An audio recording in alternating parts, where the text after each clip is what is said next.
J'ai découvert la faculté de philosophie par le biais de mon entourage, qui m'a vanté la qualité de l'enseignement qui était donné dans cette école.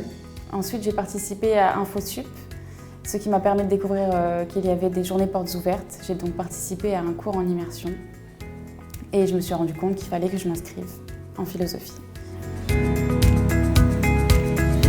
Ce qui m'a convaincue à venir à l'Institut catholique de Toulouse sont notamment les petits effectifs qui favorisent l'échange et les relations avec le personnel, que ce soit le personnel administratif ou encore les enseignants.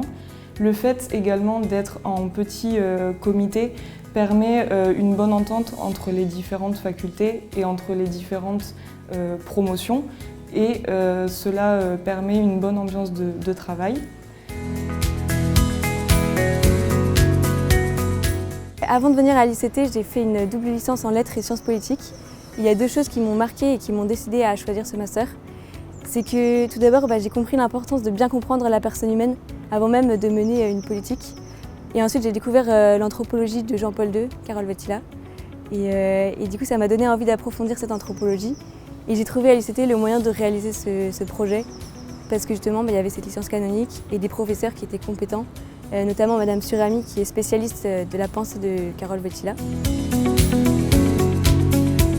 Je vois vraiment deux atouts majeurs à étudier ici. Le premier, c'est la structure des cours.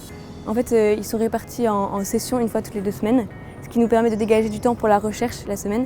Et ensuite, moi, comme j'avais pas toutes les bases en philo, j'ai pu prendre des cours de licence à côté pour compléter ma formation.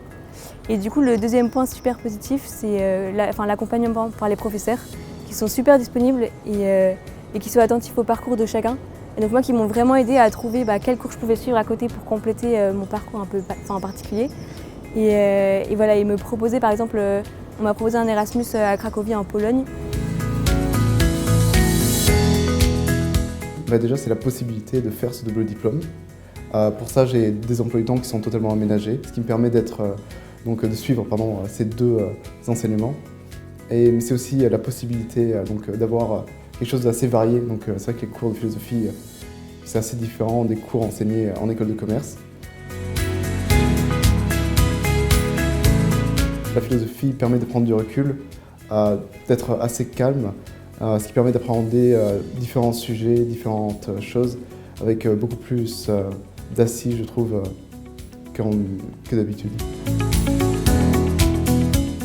La philosophie m'a permis d'avoir des compétences rédactionnelles, de développer mon sens critique, ma capacité d'analyse.